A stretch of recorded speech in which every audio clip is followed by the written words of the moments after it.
میرا نام پریت ہے، میں غیر مسلم ہوں اور میرا تعلق سکھ مذہب سے ہے۔ آج سے 1 سال پہلے میرے دوست نے مجھے اسلام سے متعارف کرایا۔ ہم ایک ہی یونیورسٹی میں پڑھتے ہیں اور اس نے مجھے چند کتابیں پڑھنے کے لیے دی۔ چونکہ میں نے اس کو دیکھا ہے کہ وہ کافی عبادت کرتا ہے، نمازیں پڑھتا ہے، اچھے سے بات کرتا ہے، تو میں اس سے کافی سوال کیا کرتی تھی۔ اس نے مجھے ایک دن کہا کہ تم قرآن پاک کا ترجمہ کیوں نہیں پڑھ لیتی ہو؟ جب میں نے قرآن پاک کا ترجمہ پڑھا تو مجھے یقین ہو گیا کہ اللہ ہی حقیقی خدا ہے اور رسول صلی اللہ علیہ وآلہ وسلم اللہ کے آخری نبی ہیں۔ لیکن کچھ عرصے کے بعد میرے والدین کو اس کے بارے میں پتہ لگ گیا کہ میں چھپ چھپ کے قرآن پڑھتی ہوں۔ چونکہ وہ کافی مذہبی ہیں اور سکھ مذہب پہ کافی یقین رکھتے ہیں تو وہ مجھ سے ناراض ہو گئے۔ جب میرے والدین کو یہ پتہ لگا کہ میرا اسلام کی طرف رجحان زیادہ ہو رہا ہے تو وہ مجھے اٹھا کے گردوارہ لے گئے تاکہ میرا سکھ ازم پہ یقین زیادہ پختہ ہو جائے۔ ان کی اس حرکت پہ مجھے کافی دکھ ہوا، لیکن چونکہ وہ میرے والدین ہیں تو میں ان پہ غصہ نہیں کر سکتی تھی اور نہ ہی اونچی آواز میں بات کر سکتی تھی۔ چونکہ میں ان کو ناراض نہیں کر سکتی تھی اس لیے میں نے ان کے کہنے پہ گردوارے میں عبادت شروع کر دی، لیکن یہ سب میں نے دل سے نہیں کیا، یہ تو میں نے ان کو خوش کرنے کے لیے کیا۔ تو آپ مجھے نصیحت کریں کہ میں اپنے والدین کو کیسے سمجھاؤں کہ اسلام ہی سچا مذہب ہے اور میں اس کی جانب آنا چاہتی ہوں۔ ہماری اس بہن نے سوال کیا ہے کہ یہ اسلام کو 1-1.5 سال سے پڑھ اور سمجھ رہی ہیں۔ ہماری بہن نے یہ بھی کہا ہے کہ وہ یقین رکھتی ہیں کہ حقیقی خدا صرف اللہ ہے اور رسول صلی اللہ علیہ وآلہ وسلم اللہ کے آخری نبی ہیں، لیکن ان کے والدین ان کو اسلام قبول کرنے نہیں دے رہے۔ ایسے میں یہ چاہتی ہیں کہ میں ان کو نصیحت کروں کہ ان کے لیے مناسب راستہ کیا ہے۔ میری ایک کتاب ہے اور کئی لیکچر بھی ہیں جس میں نے بتایا ہے کہ حقیقی خدا کا تصور کیا ہے، مختلف مذاہب میں خدا کو کیا سمجھا جاتا ہے۔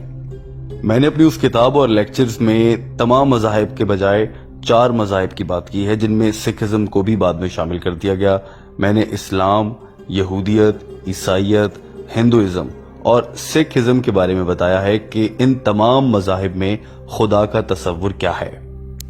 میری بہن، سکھ ازم وہ مذہب ہے جو کہ 15ویں صدی کے آخر میں آیا۔ گرو نانک صاحب نے اس کی بنیاد رکھی اور وہ صوبہ پنجاب میں تھے۔ اور کچھ علماء یہ خیال رکھتے ہیں کہ سکھ ازم جو ہے وہ مختلف مذاہب کا مکسچر ہے، جیسا کہ اسلام اور ہندوازم کو مکس کر کے بنایا گیا ایک مذہب ہے۔ سکھ ازم میں 10 گرو ہوتے ہیں۔ اگر آپ سکھوں کی مذہبی کتابوں کا مطالعہ کریں اور جاننا چاہیں، اس میں کھوج لگائیں کہ سکھ ازم میں خدا کا تصور کیا ہے، میں کہہ رہا ہوں کتابیں پڑھیں، یہ نہیں کہ لوگ کیسے عبادت کرتے ہیں وہ دیکھیں۔ اگر آپ گرو گرنتھ کا پہلا چیپٹر پڑھیں، پہلے چیپٹر کا نام ادی گرنتھ ہے اور اس کا جو پہلا حصہ ہے اگر آپ وہ غور سے پڑھیں، یہاں پر خدا کے تصور کے بارے میں کہا گیا ہے کہ وہ سچا ہے، وہ سب سے زیادہ طاقتور ہے اور اس کی کوئی خواہشات بھی نہیں ہیں اور اس کے پاس ہر کام کرنے کی طاقت اور ہمت ہے اور اللہ یعنی خدا کے جیسا کوئی نہیں ہے۔ اب اگر آپ سکھ ازم کی کتاب سے ان آیات کا ترجمہ غور سے سمجھیں تو آپ کو احساس ہوگا کہ یہ تمام تر آیات کا ترجمہ اور مفہوم قرآن پاک کی سورہ اخلاص سے بالکل ملتا جلتا ہے۔ یعنی سکھ ازم میں جو خدا کا تصور ہے وہ بالکل ویسا ہی ہے جیسا کہ قرآن پاک میں اللہ تعالیٰ کا تصور ہے۔ جیسا اسلام میں خدا کے بارے میں بتایا گیا ہے ویسا ہی سکھ ازم میں بھی خدا کے بارے میں بتایا گیا ہے۔ اور سکھوں کی مذہبی کتابوں میں یا سکھ ازم میں بہت سے مواقعوں پر اللہ تعالیٰ کی، یا اگر یہاں پر خدا کہہ لیا جائے، خدا کی بہت سی صفات بیان کی گئی ہیں۔ سکھ ازم میں خدا کو بہت سے مواقعوں پر صاحب کہا گیا ہے، جس کا معنی ہوتا ہے کہ وہ آقا ہیں۔ بہت سے مواقعوں پر اللہ تعالیٰ کو رحیم کہا گیا ہے سکھ ازم میں، جس کا مطلب ہے کہ رحم کرنے والا۔ اسی طرح سے کہیں پر کریم کہا گیا ہے اور 1-2 مواقعوں پر ایسا بھی دیکھا گیا ہے کہ وہاں پر واحد گرو کہا گیا ہے، جس کا یہ مطلب ہے کہ واحد سچا خدا۔ اور سب سے دلچسپ بات یہ ہے کہ سکھ ازم میں بتوں کی پوجا سے بھی منع کیا گیا ہے۔ سکھ مذہب میں اس بات کی بھی سختی سے نفی کی گئی ہے کہ خدا اپنی شکلیں بدلتا رہتا ہے، کبھی وہ سورج کے روپ میں نظر آئے گا، کبھی پہاڑ کے روپ میں نظر آئے گا۔ سکھ مذہب میں اس کو بھی کسی خاطر میں نہیں لایا گیا اور ایسا کہیں نہیں کہا گیا ہے۔ لہٰذا اگر مذہبی کتابوں کا مطالعہ غور سے کیا جائے، سکھزم کی کتابوں کو پڑھا جائے اور اسلامی کتابوں کو پڑھا جائے، قرآن پاک کو سمجھا جائے، تو ہم اس نتیجے پر بہت آرام سے پہنچ سکتے ہیں کہ دونوں مذاہب میں خدا کا تصور ایک جیسا ہے۔ سکھزم اور اسلام دونوں میں خدا کے بارے میں جو کہا گیا ہے وہ تقریباً ایک جیسا ہے۔ وہ الگ بات ہے کہ اب مسلمانوں میں اور سکھوں میں عبادت کرنے کے طریقے اتنے مختلف ہیں کہ ہمیں لگتا ہے کہ دونوں ایک دوسرے سے بہت مختلف ہیں، لیکن خدا کے تصور کے حوالے سے دونوں ایک جیسے ہیں۔ تو یہاں پر میں آپ کو یہ نصیحت کر سکتا ہوں کہ آپ قرآن پاک کا ترجمہ اپنے والدین کو پڑھائیں، اپنے والد صاحب کو، والدہ کو پڑھائیں، تاکہ وہ بھی وہ چیزیں سمجھ سکیں جو آپ سمجھ چکے ہیں۔ انہیں قرآن کا ترجمہ دیں، ان سے پوچھیں کہ ایسا اس میں کیا ہے قرآن پاک میں جو جس سے آپ اختلاف رکھتے ہیں یا جو ان کو سمجھ نہیں آتا۔ لیکن یہ سب کچھ کرتے ہوئے آپ کو بہت صبر سے کام لینا ہوگا، بلکہ ایسا کہنا چاہیے کہ آپ کو ایسے موقع پر ایک سچے ایمان رکھنے والے انسان کا کردار ادا کرنا ہوگا۔ لیکن یہاں پر میں آپ سے کچھ کہنا چاہتا ہوں کہ آپ نے کہا کہ آپ ایک خدا پر یقین رکھتی ہیں اور آپ یہ مانتی ہیں کہ اللہ تعالیٰ ہی حقیقی خدا ہیں، آپ نبی کریم صلی اللہ علیہ وآلہ وسلم کو بھی اللہ کا آخری نبی مانتی ہیں، تو یہاں پر میرا آپ سے سوال ہے کہ آپ نے اب تک اسلام قبول نہیں کیا ہے، ایسا کیوں؟ آپ کے خیالات کو دیکھا جائے تو ایسا لگتا ہے کہ آپ دائرہ اسلام میں داخل ہو چکی ہیں، جیسا آپ کے یقین ہے اس کو دیکھتے ہوئے کہا جا سکتا ہے۔ لیکن میں آپ سے جاننا چاہتا ہوں کہ آپ اسلام قبول کرنا چاہتی ہیں؟ جی ہاں، میں اسلام قبول کرنا چاہتی ہوں، لیکن یہاں پر میں آپ سے یہ جاننے آئی ہوں کہ اپنے والدین کو کیسے سمجھاؤں۔ میں اس پر یہی کہہ سکتا ہوں کہ آپ اپنے والدین کو میری DVDs دیں، قرآن پاک کا ترجمہ پڑھائیں۔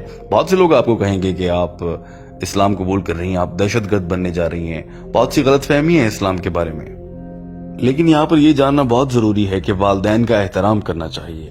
ماں کے قدموں تلے جنت ہوتی ہے۔ بھلے آپ کی ماں سکھ مذہب کو ماننے کی وجہ سے جنت میں نہ جا سکے، لیکن ان کے قدموں تلے جنت ہے، تو آپ ان سے بدتمیزی نہیں کریں گی۔ میں تمام نوجوانوں کو جو اسلام قبول کرتے ہیں انہیں سمجھاتا ہوں کہ آپ کو اسلام قبول کرنے کے بعد آپ کے رویے میں ایک تبدیلی آنی چاہیے۔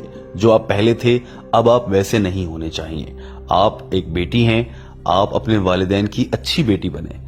اب جب آپ اسلام قبول کر لیتی ہیں، اگر آپ کر لیتی ہیں، تو اس کے بعد آپ پر فرض ہوگا کہ آپ زیادہ اچھی بیٹی بنیں، والدین کا زیادہ احترام کریں، تاکہ جب وہ آپ سے پوچھیں کہ آپ میں یہ تبدیلی کیسے آ گئی تو آپ بتا سکیں کہ میں نے اسلام قبول کیا ہے اور اسلام ہمیں یہ سکھاتا ہے۔ اس بات سے بھی یقیناً آپ کے والدین اسلام کی جانب آ جائیں گے۔ اور آپ کو چاہیے کہ آپ فرما بردار بیٹی بنیں، اپنے والدین کی کہی ہر بات مانیں، سوائے ان باتوں کے جو کہ قرآن پاک کی تعلیمات سے اور اسلام سے دور لے جانے والی ہوں، اس کے علاوہ ان کی سب باتیں مانیں، ان کا احترام کریں۔ لیکن بطور ایک بیٹی میں آپ کو یہ سمجھاؤں گا کہ آپ کبھی اپنے والدین کے ساتھ بدتمیزی سے بات نہ کریں، ان کو عزت دیں، احترام دیں۔ قرآن پاک میں کہا گیا ہے کہ اپنے والدین کو اف تک نہ کہو۔ تو میں آپ کو یہ سمجھانا چاہ رہا ہوں کہ اپنے والدین کے ساتھ آپ اپنے رویے کو بہت اچھا کر لیں، تو وہ ایک دن سوال کریں گے کہ آپ کا رویہ اتنا اچھا کیسے ہوگا، تو آپ انہیں کہہ سکتی ہیں کہ میں اسلام پر عمل کر رہی ہوں۔ شروع میں وہ سوچیں گے کہ آپ کسی غلط مذہب میں جا رہی ہیں، لیکن دھیرے دھیرے جب وہ سمجھ جائیں گے تو پھر ہو سکتا ہے کہ آپ اپنے والدین کو جنت میں لے جانے کا باعث بن جائیں۔ اور میں آپ کو یہاں پر یہ بھی کہنا چاہوں گا کہ میں نے ایک کتاب لکھی ہے جس میں نے بتایا ہے کہ اکثر غیر مسلم لوگ کیا سوال کرتے ہیں اور ان سوالوں کے جواب ہیں۔ وہ کتاب میں یہاں پر کسی سے درخواست کروں گا کہ کوئی والنٹیئر آپ کو دے دے، تاکہ وہ کتاب آپ اپنے والدین کو دیں، وہ اس کتاب کو پڑھیں اور سمجھیں۔ اس سے مجھے پورا یقین ہے کہ ان کے ذہن میں جو غلط فہمیاں ہیں وہ دور ہو جائیں گی اور پھر وہ خود بھی اسلام قبول کر لیں گے اور آپ کو بھی اجازت دے دیں گے۔ لیکن یہاں میں آپ سے ایک بار پھر کہہ رہا ہوں کہ آپ کو اپنے والدین کی عزت اور احترام کو برقرار رکھنا ہے، ان سے بدتمیزی نہیں کرنی، ان کی کہی ہر بات کو مان لینا ہے، سوائے ان دو باتوں کے جو اللہ اور نبی کریم صلی اللہ علیہ وآلہ وسلم کے احکامات کے خلاف ہوں۔ اس کے علاوہ وہ جو کہتے ہیں آپ وہ مان لیجئے۔ مثال دے رہا ہوں، اگر آپ کی والدہ آپ کو کہتی ہیں کہ آپ نیلے رنگ کے کپڑے پہنیں، آپ کو نیلے رنگ کے کپڑے پہننا پسند نہیں ہے، آپ اس کے باوجود اپنی والدہ کی خوشی کے لیے وہ کپڑے پہن لیں، اس سے یہ ہوگا کہ آپ کی والدہ آپ سے مزید پیار کریں گی اور پھر وہ آپ کے رویے میں یہ تبدیلی دیکھنے کے بعد کہ آپ اتنا اچھا کیسے ہو گئی ہیں، آپ سے سوال کریں گی کہ ایسا کیسے ہوا، اور آپ انہیں بتا سکیں گی کہ میں اب دین اسلام پر عمل کر رہی ہوں اور اس نے میری زندگی میں یہ خوشگوار تبدیلیاں دی ہیں۔ اس کے بعد یقیناً آپ کے والدین بھی اسلام کی جانب آ جائیں گے۔